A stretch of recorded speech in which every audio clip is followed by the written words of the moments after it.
Yo, where are we going? Taking me anywhere I don't want to go. I want to go into the city. Hey, yo, we're not going into the city, are we? Disturbingly, people go missing without a trace every single year. But with cameras everywhere these days, sometimes these lost people are recorded days or even moments before vanishing. These are the terrifying last recordings of people before they vanished without a trace. Amber Tuccaro was an Aboriginal woman from Fort McMurray, Alberta, who went missing in August of 2010. She'd flown to Edmonton with her son and a friend for a road trip. She was last seen hitchhiking with an unidentified man, and during that ride, she got a phone call that's become one of the most important pieces of evidence in this case.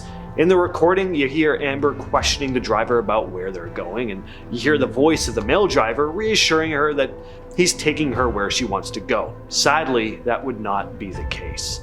Yo, where are we going?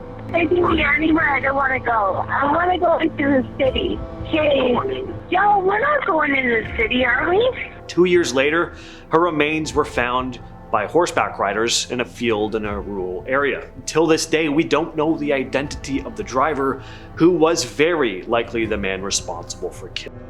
But back to 2010, when she was first reported missing. The investigation was handled in the worst way possible. They dismissed her concerns, saying she was probably just out partying. They didn't start investigating until a month later, and it took 4 months for them to carry out any interviews. The RCMP also removed her from the missing persons list and failed to follow up with her travel companion. They even lost crucial evidence when they accidentally destroyed a suitcase belonging to Amber. The whole thing is just absolutely frustrating. All the RCMP did was, a Canadian sorry, after Amber turned out to be just a really sickening case. On the night of August 8th, 2013, Brandon Lawson had an argument with his girlfriend, Ledessa, at their home in San Angelo, Texas.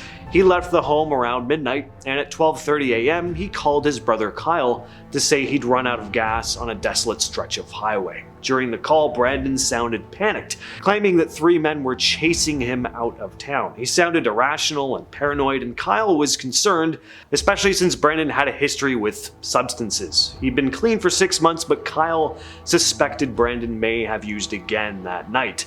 Then Brandon called 911. His call was confusing. He mentioned being in a field and said someone was chasing him. Take a listen to some of it. The call is tough to make sense of. Brandon is obviously panicked and out of breath. From the sounds of it though, he was being chased into the woods by a few guys after running out of gas and possibly running into them with his vehicle. Some people say they can faintly make out other men's voices in the recording and the sounds of a firearm going off. Just a few minutes after this 911 call, a trucker called in to report Brandon's abandoned truck, parked haphazardly on the side of the road. Kyle arrived at the scene shortly after, trying to reach his brother, who claimed that he could see them but was injured and that they needed to hurry to find him. Brandon was nowhere to be found though, and no sign of him turned up for years. It wasn't until February of 2022 that a search party found clothing believing to be his near where he went missing, as well as unidentified human remains. The remains have yet to be confirmed as Brandon's, but it's highly likely they belong to him. As for what happened that night though, no one really knows. This video was taken by a woman named Susan Powell, about a year and a half before she went missing in 2009. In the video, she shows some property damage caused by her husband, Joshua Powell, and documents some of their assets. Her attorney had instructed Susan to film the video. Susan's marriage had been on a downward spiral. Joshua was not only controlling, but was in a bad way financially, having filed for bankruptcy in 2007 and declaring over $200,000 in debts. It seemed as if Susan knew Joshua was capable of something serious though. As a secret will she'd written, found later, contained the statement, "I want it documented that there is extreme turmoil in our marriage. If I die, it may not be an accident, even if it looks like one." And whatever happened certainly was not an accident. Susan Powell was reported missing on December 7th of 2009. Joshua Powell returned home with his 2 young sons after a camping trip in December and told police that Susan had stayed home and that he had no idea where she was. Now, this case is very frustrating. There are far too many details to get into in such a short amount of time, but let's just say that there was a mountain of evidence that Joshua was responsible for his wife's disappearance. Not only did police find letters Susan wrote expressing fear for her life, but Joshua's sons claimed that Susan actually did come with them on this camping trip, but didn't come back with them. One had even drawn a picture at daycare with 3 people in a van, telling the carers, quote, "Mommy was in the trunk." And Susan's parents felt that Joshua just didn't seem all that alarmed about his wife's apparent disappearance. He did lose custody over his boys, and visits with them needed to be supervised. On February 5th, 2012, a social worker arrived at Joshua's home with his sons. As soon as they walked through the door, though, Joshua blocked the social worker from getting inside, locking the door. Moments later, the house exploded, killing all 3 inside. Henry McCabe went missing in September of 2015. On the night of September 7th of that year, his wife, Kayelyn, received a call from him. It was the last time she'd hear his voice, and the call was very disturbing.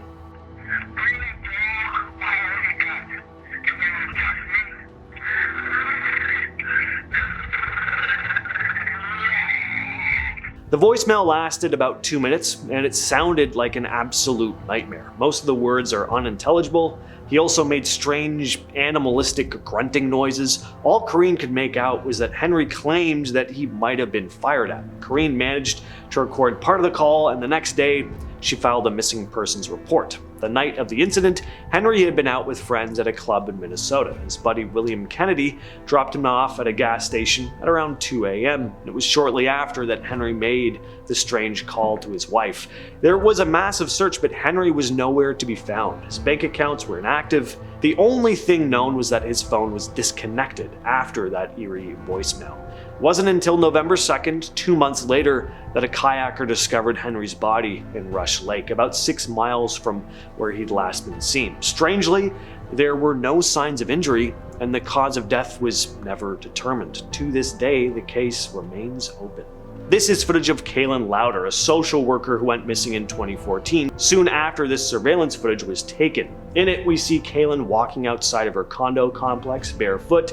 She looks to be talking to someone, only we don't see anyone else on camera. Right before she was seen outside, she'd made a series of strange 911 calls. A little backstory: Kayelyn's family said she hadn't shown any signs of serious mental health issues throughout her entire life, although there had been some dark stuff that went on with the family. About 5 years prior to her disappearance, her brother Colton had uncle, receiving a 5-year prison sentence in 2009. Kayelyn had also been unemployed for over a year at the time of her disappearance, but her mother insisted she was in good spirits, actively updating her resume and applying for jobs. On the night of September 26th, 2014, Kayelyn made a call to 911, claiming that there was a fight happening in her condo's clubhouse. When the dispatcher asked about weapons, she mentioned firearms, but when police arrived, they found a wedding reception in progress. There was no signs of any fight. Everyone there confirmed that nothing unusual was happening. An hour later, Kayelyn called 911 again, but hung up before anyone could answer. When the police called her back, she sounded confused and had trouble remembering her address. She mentioned that her roommate thought she was delusional and paranoid. The following day, at 8:18 a.m., Kayelyn made her final call to police, insisting that there was an intruder in her home. Later that day, security cameras captured her outside her condo around 3:30 p.m., dressed in shorts, a tank top, and barefoot in the rain. This footage was the last known sighting of her. On December 7th, just over 9 weeks later, her body was discovered in the Jordan River, about 5 miles from her condo. The autopsy showed no signs of illicit substances in her system, and there were no signs of foul play. The case is still a complete mystery. Trevor Deely's disappearance in December of 2000 is still a complete mystery as well. On the night of December 7th, he attended a work Christmas party in Dublin. After celebrating at a few bars and a nightclub, he left a place called the Buck Whaleys around 3:25 a.m., heading home to his apartment. On his way home, Trevor stopped by his office to grab an umbrella and chat with a colleague. He even made a voicemail for a friend saying everything was fine and he'd talk tomorrow. CCTV footage showed Trevor speaking to an unidentified man dressed in black outside the office. The man would become a person of interest, but he was never identified. CCTV footage can be pretty hard to make out sometimes even today, and this was 2000. It was hard to make out any discernible facial features. The last known sighting of Trevor was just after 4 a.m. when he was seen walking past another bank. Shortly after, another man dressed in black passed by, but police ruled him out as a suspect. He didn't appear to be the same guy from before. When Trevor didn't show up for work the next day, no one was really all that concerned at first. It had been a very late night the night before, but then he didn't show up on Monday. A search was launched, but days went by with any leads. Days turned into months, months turned into years, and here we are. We still don't know what happened to him that night. Tiffany Whitton was last seen on security camera at a Walmart. She was born in 1987 in Georgia. Unfortunately, she grew up to drop out of high school and struggled with addiction, but she tried to turn her life around, even entering rehab at one point. In September of 2013, though, Tiffany was living with her boyfriend Ashley Cottle and his daughter. On the night of September 12th, they went to a friend's house, and later that night, they found themselves at a Walmart around 1 a.m. Security cameras caught Tiffany and Cottle shopping, but it was clear she was acting erratically. After Cottle made his purchase, Tiffany attempted to shoplift some clothes. When loss prevention officers confronted her, she panicked, ditched her handbag, kicked off her flip-flops, and ran out of the store. That was the last anyone saw of her. Cottle claimed he looked for her, but didn't tell her family about her disappearance. And for weeks, her loved ones believed that she was probably just laying low. She'd been known to do that before. But as time went on and Tiffany hadn't reached out, they started getting worried. But it wasn't until January that her mother reported her missing, 4 months after she was last seen. Unfortunately, though, there have been no solid leads in her case. Kenny Veach was an avid hiker and YouTuber known for his channel Snake Bit McGee. His channel had a small following, but a video called MCave Hike went on to gain millions of views for a very dark reason. Kenny Veach would go missing, never to be seen again. Now, this wasn't Kenny's last video, but it is his most significant on the channel. In it, he talks about a mysterious cave he found near Nellis Air Force Base in Area 51. The cave had a unique M shape and supposedly made his body vibrate.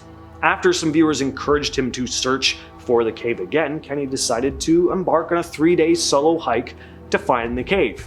Before heading out, he shared online that he was kind of nervous about this cave and even mentioned that it was the only cave he'd ever felt scared to enter.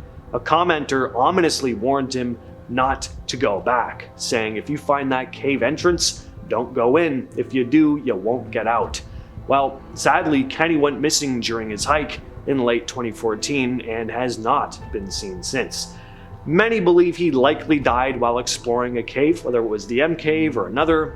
There are other theories though. Given the cave's location is near Area 51 and the odd vibrations it was giving off, some think he might have found something that he wasn't supposed to see. Sadly though, we may not never know what truly happened to Kenny Veach.